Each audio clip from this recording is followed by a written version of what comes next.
हरे कृष्णा भक्तों।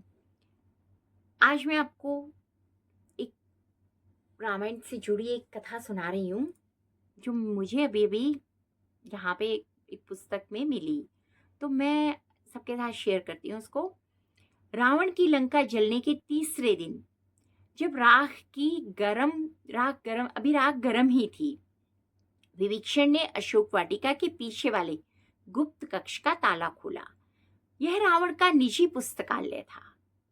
सोने की दीवारें नहीं थी, ताड़पत्र थे। 10,000 से भी ज्यादा 10,000 से ज्यादा ताड़पत्र, पर उन पर कोई राक्षसी मंत्र नहीं था। सामवेद के स्वर, आयुर्वेद के सूत्र और नक्षत्र गणना और वीणा के अलाप लिखे हुए थे उस पे। एक युवा राक्षस मेघनाथ का बेटा अक्षय नहीं, उसका शिष्य तरणी ने पूछा, महाराज विभीषण सब कहते हैं दशानन अजय था, क्योंकि उसके 10 सर थे। दशानन अजय था क्योंकि वे उसको ब्रह्मा का वरदान मिला था। क्या यही उसकी शक्ति थी? विभीषण हंसा, पर हंसी में थकान थी। वरदान कवच देता है, तलवार नहीं भैया। की शक्ति का रहस्य 10 सिरों में था, 10 सिरों में नहीं था। वह 10 सिरों में बटा हुआ था। मतलब जो उसके 10 सिर थे उन्हीं में कोई कोई शक्ति बटी हुई थी। पहला सिर सुनने वाला। रावण पैदा पुलस्त्य के कुल में हुआ था, पर जन्म से ब्राह्मण था। 10 साल की उम्र में उसने पिता विश्वा से पूछा, पिताजी राक्षस क्यों डरते हैं? विश्वा ने कहा, क्योंकि वे सुनते नहीं हैं। रावण ने पहला तप किया। वह हिमालय गया, कैलाश की छाया में बैठा और शिव तांडव नहीं, शिव का मौन सुना। 7 साल तक उसने सिर्फ सुना। हवा, पानी, यक्षों की फुसफुसाहट, मरते पशुओं की सांस सुनी। जब वह लौटा तो उसके पास पहला सिर था, श्रोता। वह किसी भी भाषा को समझ सकता था। देव, दानव, नाग, पशु। इसलिए वह यम से युद्ध कर सका, क्योंकि यम के भैंसे की थकान की आवाज उसने सुन ली थी। लोगों ने कहा, रावण को वरदान मिला। यह सच था कि उसने सुनने की तपस्या की थी। दूसरा सिर गाने वाला। दूसरा रहस्य उसकी वीणा थी, रुद्र वीणा। रावण ने शिव को प्रसन्न करने के लिए सिर काटे। यह कथा सब जानते हैं, पर वह सिर काटना बलि नहीं था, स्वर था। हर बार जब वह अपना सिर चढ़ाता तो नाड़ी से एक नया स्वर निकलता। 9 बार उसने ऐसा ही किया। 10वें बार शिव ने हाथ पकड़ लिया और कहा, बस कर, तूने मृत्यु को संगीत बना दिया है। उस दिन से रावण के कंठ में वह शक्ति आई कि वह सामवेद को उल्टा गा सके।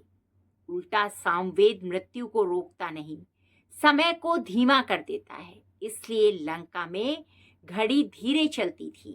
राक्षस 100 साल जवान रहते थे। विभीषण ने एक ताड़पत्र उठाया, उस पर राग भैरव उल्टा लिखा हुआ था। भैया इसे रोज भोर में गाते थे। कहते थे कि शक्ति मारने में नहीं, ठहरने में है। तीसरा सर गिनने वाला। रावण ज्योतिषी था, पर फलित नहीं, गणित। उसने लंका की नींव उस मुहूर्त में रखी थी जब शनि वक्री था। सबने कहा अपशगुन। उसने कहा, वक्री ग्रह पीछे देखता है, जो पीछे देखे वह गिरता नहीं है। उसने नवग्रहों को बंदी बना लिया। यह भी आधा सच है। उसने उन्हें बंदी नहीं, बंधक बनाया था। हर ग्रह से एक सूत्र लिया। मंगल से धातु विज्ञान, बुध से भाषा, शुक्र से संजीवनी का अधूरा सूत्र। उसका 10वां सिर यही था, संग्रह करता। मैं जानता था कि ज्ञान बांटने से घटता नहीं, पर रोकने से सड़ता है। उसने रोक लिया। लंका का पुस्तकालय दुनिया का सबसे बड़ा था, पर द्वार बंद था। चौथा रहस्य, अहंकार नहीं, भय। तरणी ने पूछा फिर हारा क्यों? तरणी ने पूछा फिर हारा क्यों? विभीषण ने राख पर हाथ फेरा, क्योंकि उसने 10 सिरों को एक साथ कभी नहीं सुना। रावण की असली शक्ति एकाग्रता थी। वह एक समय में एक ही सिर से सोचता। शुद्ध युद्ध में वह योद्धा, यज्ञ में वह ब्राह्मण, दरबार में वह राजा, वीणा पर कलाकार। पर जब सीता जी को लाया तब पहली बार 10 सिर एक साथ बोले। एक ने कहा यह अधर्म है, दूसरे ने कहा यह प्रतिशोध है, तीसरे ने कहा यह प्रेम है और चौथे ने कहा यह परीक्षा है, पांचवें ने कहा यह नियति है। वह सुन नहीं पाया। उसने सुनना बंद कर दिया था। जिस दिन उसने श्रोता सिर को चुप कराया, उसी दिन से शिव का दिया हुआ स्वर टूट गया। लोग कहते हैं कि श्री राम ने रावण की नाभि में वाण मारा था। नाभि में अमृत था। यह भी कथा है। यह सच है कि नाभि वह जागृत है, वह जगह है जहां से आवाज निकलती है। रावण की नाभि में वह पहला स्वर बचा था जो उसने कैलाश पर सुना था। राम ने उसे नहीं मारा, उसे मुक्त किया था। वाण लगते ही रावण हंसा। विभीषण ने देखा था अंतिम क्षण में 10 सिर एक साथ चुप हो गए और पहली बार पूरा सुन पाया अपने भीतर का मौन। उसने राम से कहा, श्री राम से रावण ने कहा, मुझे ब्राह्मण की तरह अग्नि देना। वह वरदान नहीं मांग रहा था, वह याद दिला रहा था कि वह कौन था। रहस्य का अंत। विभीषण ने ताड़पत्र समेटे और कहा, भैया की शक्ति तप था, संगीत था, गणना थी, पर शक्ति का रहस्य नहीं कि तुम कितना इकट्ठा कर लो। रहस्य यह है कि तुम कितना छोड़ सको। उसने देवताओं से अमरता मांगी। ब्रह्मा ने कहा नहीं। उसने मनुष्य और वानर को छोड़ दिया क्योंकि उसे लगा कि वे तुच्छ हैं। वही छूट उसे ले डूबी। शक्ति जब चुनती है कि किसे छोटा समझे, तभी वह अंधी हो जाती है। तरणी ने पूछा, तो क्या रावण बुरा था? विभीषण ने उत्तर दिया, नहीं। उसने वीणा उठाई जो कोने में रखी थी। एक तार टूटा था, उसे छेड़ा, बेसुरी आवाज निकली। बुरा नहीं, अधूरा था।